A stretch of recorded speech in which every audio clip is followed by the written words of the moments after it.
तो अगर आप भी क्रिकेट के दीवाने हैं और ड्रीम 11 पर अपनी फैंसी टीम बनाकर लाखों जीतने का सपना देखते हैं तो ये वीडियो आपके लिए। आज का टॉपिक है वो सवाल जो हर गेमिंग लवर के मन में घूम रहा है कि क्या ड्रीम 11 फिर से शुरू होगा? क्या वो पुराने दिनों की तरह रियल मनी गेम्स के साथ वापस आएगा जहां आप अपने स्किल से रियल मनी कमा सकते थे, या बैन हमेशा के लिए हो गया? आज हम इसकी पूरी सच्चाई जानेंगे लेटेस्ट अपडेट्स के साथ, और ये सब कुछ डिटेल में समझाएंगे ताकि आपको कोई कंफ्यूजन न रहे। तो सबसे पहले तो हमें ये समझना बहुत जरूरी है कि आखिर ड्रीम 11 के साथ ऐसा क्या हो गया कि ये सवाल उठ ही रहा है। दोस्तों, ये सब कुछ शुरू होता है अगस्त 2025 से, जब भारत सरकार ने एक नया कानून पास किया जिसका नाम है promotion and regulation of online gaming act 2025। ये कानून सीधे तौर पर सभी रियल मनी वाले ऑनलाइन गेम्स पर बैन लगा देता है, और ड्रीम 11 जैसी ऐप जो फैंसी स्पोर्ट्स पर आधारित है वो इसकी सबसे बड़ी हिट हुई। क्यों? क्योंकि ड्रीम 11 का 90% से ज्यादा रेवेन्यू रियल मनी कॉन्टेस्ट से आता था, जहां यूजर्स पैसे लगाकर टीम बनाते और मैच के रिजल्ट के आधार पर जीतते या हारते थे। 22 अगस्त को जैसे ही ये कानून लागू हुआ, ड्रीम 11 को मजबूरन सभी पेड कॉन्टेस्ट बंद करने पड़े। कंपनी ने खुद अपने ऑफिशियल एक्स अकाउंट पर एक स्टेटमेंट जारी किया जिसमें कहा कि वे कानून का पूरा सम्मान करेंगे और अब फ्री टू प्ले मॉडल पर शिफ्ट हो जाएंगे। सीईओ हर्ष जैन ने एक इंटरव्यू में खुलकर बात की और बताया कि यह फैसला उनके लिए एक बड़ा शौक था, लेकिन पूरी इंडस्ट्री ने सेल्फ रेगुलेशन में फेलियर किया था, जिसकी वजह से सरकार को सख्त कदम उठाना पड़ा। अब सोचिए इसका असर कितना गहरा पड़ा। ड्रीम 11 का वैल्यूएशन जो पहले 8 बिलियन आसपास था, वो अचानक बहुत नीचे गिर गया। बीसीसीआई के साथ उनकी 358 करोड़ की स्पॉन्सरशिप डील भी खत्म हो गई, और आईपीएल हो या एशिया कप जैसे बड़े इवेंट वो सब अब बिना मुख्य स्पॉन्सर के चल रहे हैं। लाखों यूजर्स अकाउंट में पैसे अटक गए हैं, और विड्रॉल प्रोसेस में इतनी दिक्कतें आ रही हैं कि लोग परेशान हो चुके हैं। एक्स पर तो हजारों शिकायतें हैं, जहां यूजर्स चिल्ला रहे हैं कि पैन कार्ड क्यों मांग रहे हैं, बस हमारे पैसे वापस कर दो। ये सब देखकर लगता है कि ना सिर्फ कंपनी बल्कि पूरा इकोसिस्टम हिल गया है। फैंसी स्पोर्ट्स इंडस्ट्री जो पहले तेजी से बढ़ रही थी, अब एक अनिश्चित दौर से गुजर रही।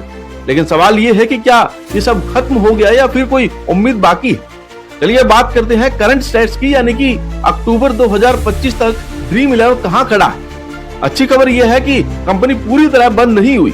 1 अक्टूबर से उन्होंने डिपॉजिट फीचर्स को फिर से चालू कर दिया है, लेकिन यह सिर्फ फ्री टू प्ले मॉडल के लिए।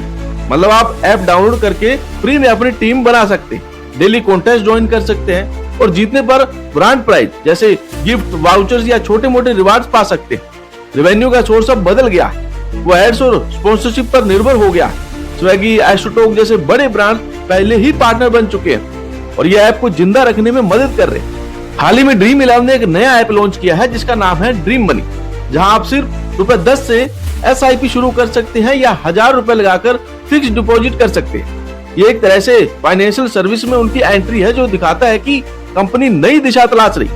लेकिन रियल मनी गेमिंग वो अभी भी पूरी तरह बैन है, और कोई क्लियर साइन नहीं मिल रहा है कि ये जल्दी लौटेगा।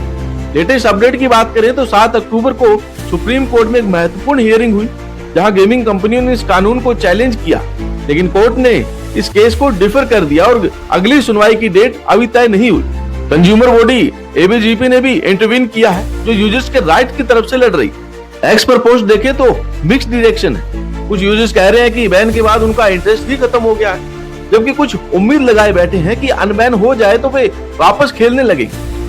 पहले के दिनों की तुलना करें तो बहुत फर्क आ गया है। पहले रियल मनी कॉन्टेस्ट चलते थे, जहां 95% रेवेन्यू गेमिंग से आता था, क्योंकि बीसीसीआई स्पॉन्सरशिप थी और लाखों जीतने का रियल चांस था।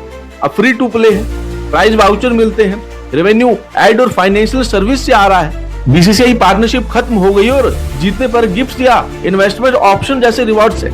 ये शिफ्ट इतना बड़ा है, लगता है कि जैसे पूरी गेमिंग कल्चर बदल गई। अब सबसे बड़ा सवाल कि क्या ड्रीम 11 फिर से पुराने रूप में शुरू होगा? मेरी ओपिनियन में शॉर्ट टर्म में ये मुश्किल लगता है। सुप्रीम कोर्ट का फैसला आने तक फ्री मॉडल ही चलता रहेगा, और वो भी लिमिटेड तरीके से। लेकिन लॉन्ग टर्म में अगर कोर्ट बैन को थोड़ा हल्का कर दे या रेगुलेट मॉडल की इजाजत दे दे तो वापसी पूरी तरह पॉसिबल है। ड्रीम 11 जैसी कंपनी जो 8 बिलियन वैल्यू वाली है, वो इतनी आसानी से सरेंडर नहीं करेगी। इंडस्ट्री एक्सपर्ट का मानना है कि ये बैन एडिक्शन और मनी लॉन्ड्रिंग जैसी प्रॉब्लम को रोकने के लिए लाया गया था, लेकिन इससे ऑफशोर ऐप का रिस्क बढ़ गया है, जहां लोग अनरेगुलेटेड प्लेटफॉर्म पर शिफ्ट हो रहे हैं। अगर आप प्लेयर्स हैं तो अभी के लिए फ्री मॉडल को ट्राई करें, अपनी स्किल्स को शार्प रखें और अल्टरनेटिव जैसे माई 11 सर्किल को चेक करें, जो भी इस तरह शिफ्ट हो चुका है। लेकिन याद रखें, गेमिंग को कभी भी गैम्बलिंग ना बनाए, ये स्किल बेस्ड होना चाहिए। दोस्तों अंत में यही कहना चाहूंगा कि ड्रीम 11 का फ्यूचर अभी पता नहीं, लेकिन ऑनलाइन गेमिंग इंडस्ट्री कभी रुकने वाली नहीं। ये एक चैप्टर खत्म हुआ, लेकिन नई स्टोरी की शुरुआत हो रही। आपको क्या लगता है, क्या अनबैन होगा या फ्री मॉडल ही फ्यूचर है? नीचे कमेंट्स में अपनी ओपिनियन जरूर शेयर करें ताकि हम सब मिलकर डिस्कस कर सके। अगर ये वीडियो आपको हेल्पफुल लगा तो लाइक करें, अपने दोस्तों के साथ शेयर करें और चैनल को सब्सक्राइब करना ना भूलें।